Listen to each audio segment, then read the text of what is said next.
गजा में piece board के गठन के तुरंत बाद मिडिल ईस्ट की राजनीति में ऐसा मोड़ आया है जिसने वॉशिंगटन से लेकर तेल अवीव तक हलचल मचा दी है। हथियारबंद संघर्ष के लिए पहचाने जाने वाले हमास ने अब अमेरिका के साथ एक ऐसी डील की है जो अब तक अकल्पनीय मानी जा रही थी। इस समझौते के तहत हमास के लड़ाके चरणबद्ध तरीके से हथियार छोड़ेंगे और पहली बार औपचारिक रूप से फिलिस्तीन की राजनीति में प्रवेश करेंगे। यह वही अमेरिका है जिसने अब तक हमास को आतंकवादी संगठन मानते हुए उसके लड़ाकों को सत्ता से दूर रखने की रणनीति अपनाई थी।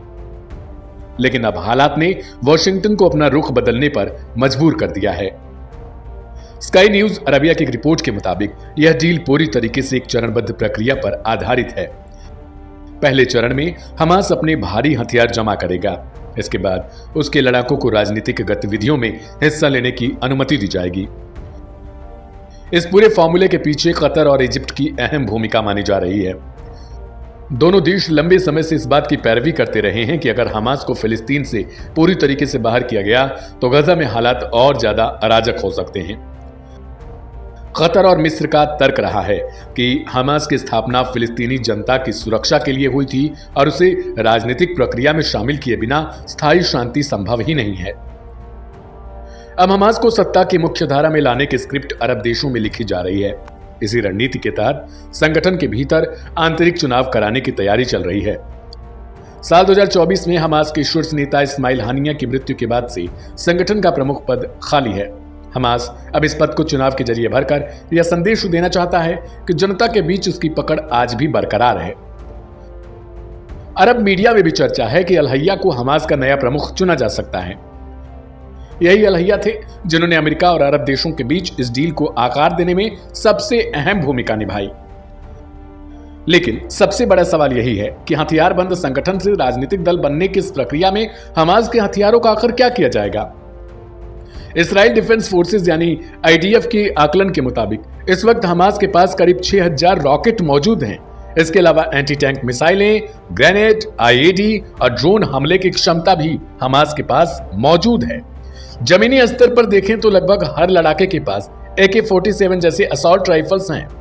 इस्राएली मीडिया का दावा भी है कि हमास के करीब 30,000 लड़ाके अब भी सक्रिय हैं, जिनका नेटवर्क सिर्फ गजा और वेस्ट बैंक तक सीमित नहीं है बल्कि तुर्की और कतर तक फैला हुआ है।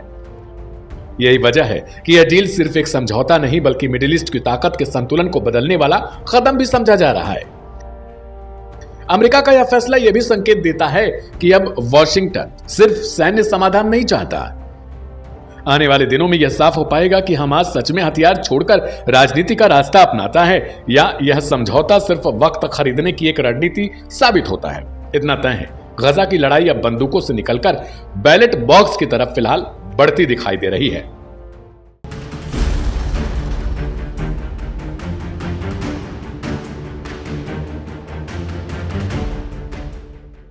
गजा में खलीफा और उनकी फौज की एंट्री की तैयारी और इस्राइल की बढ़ी धुकधुकी।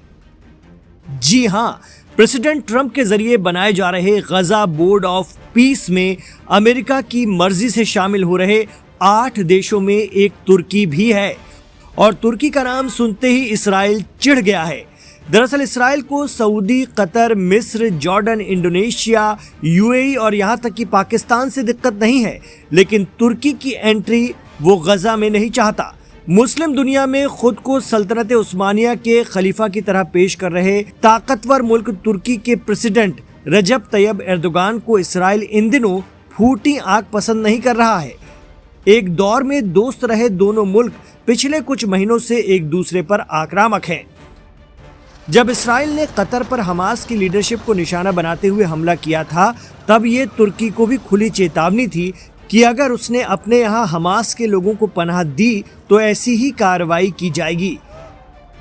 उससे पहले ही प्रेसिडेंट रजब तैयब एर्दोगान ऐलान कर चुके थे कि तुर्की इस्राइल के साथ सारे कारोबारी रिश्ते तोड़ता है और तो और उन्होंने यरूशलेम पर अपना यानी सल्तनत उस्मानिया का दावा ठोक दिया था।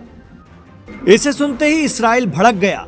तब से इस्राइल ये कहते हुए गजा में तुर्की की किसी भी तरह की मौजूदगी का विरोध कर रहा है कि तुर्की के हमास के साथ रिश्ते हैं, तुर्की हमास को सपोर्ट करता है, ऐसे में तुर्की की फौजें गजा में नहीं चाहिए। अब बड़ा सवाल ये उठता है कि हमास के लिए नरम रुख रखने वालों को इसराइल बर्दाश्त नहीं करेगा तो क्या बाकी मुल्क जो गजा के रीडेवलपमेंट की जिम्मेदारी उठा रहे हैं वो क्या हमास से भिड़ेंगे या इसराइल अमेरिका के दबाव में हमास को हथियार डालने के लिए प्रेशर में लाएंगे?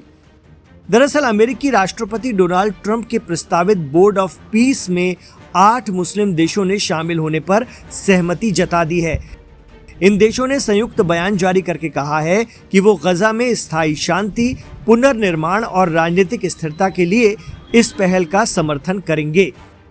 गजा बोर्ड ऑफ पीस को गजा सीजफायर के दूसरे चरण के तहत पेश किया गया है और इसका मकसद गजा में एक टेम्परेरी इंतजामिया, रीडेवलपमेंट, फंडिंग और इन्वेस्टमेंट को एक संगठित ढांचे में लाना है। इस बोर्ड की अध्यक्षता खुद राष्ट्रपति ट्रंप कर रहे हैं। व्हाइट हाउस के मुताबिक बोर्ड का हर मेंबर देश एक तय जिम्मेदारी संभालेगा, जैसे कोई पैसा जुटाएगा, कोई एडमिनिस्ट्रेशन देखेगा, कोई आसपास के मुल्कों के गजा से रिश्ते सुधारेगा और कोई इन्वेस्टमेंट लाएगा। कतर, तुर्की, मिस्र, जॉर्डन, इंडोनेशिया, पाकिस्तान, सऊदी अरब और संयुक्त अरब अमीरात के विदेश मंत्रियों ने कतर की राजधानी दोहा में एक ज्वाइंट बयान जारी किया। बयान में कहा गया कि सभी देशों ने मिलकर बोर्ड ऑफ पीस में शामिल होने का फैसला लिया है और वो अपने अपने देशों की कानूनी प्रक्रियाओं के तहत जरूरी दस्तावेजों पर दस्तखत करेंगे। मिस्र, पाकिस्तान और यूएई पहले ही बोर्ड में शामिल होने की घोषणा कर चुके थे। हालांकि हमास इस्राइल सीजफायर की शर्तों के मुताबिक हमास अभी हथियार नहीं डालेगा। अगर इस्राइल के जरिए मुस्लिम देशों से दबाव बनाया गया तो फिर हमास इन मुस्लिम देशों से भी भिड़ सकता है। एक्सपर्ट कहते हैं कि यही इस्राइल की रणनीति हो सकती है। यही वजह है कि पाकिस्तान में तो जनता ने सड़कों पर आकर विरोध भी जताया था कि पाकिस्तान गजा में किसी भी पीस प्लान में अपनी फौजें न भेजे, क्योंकि मुस्लिम देशों की जनता हमास से हमदर्दी रखती है, जबकि हुक्मरान खुलकर या फिर पर्दे के पीछे इस्राइल के साथ हैं। इसी कारण गजा पीस प्लान से ये देश पहले ही हाथ खींच रहे थे, लेकिन अब अमेरिका के डर या फिर प्रेसिडेंट ट्रंप की गुड बुक में आने के लिए ये फिर से गजा जाने के लिए तैयार हुए हैं। अब देखना होगा कि हमास से इनकी फौजों का कितना आमना सामना होता है।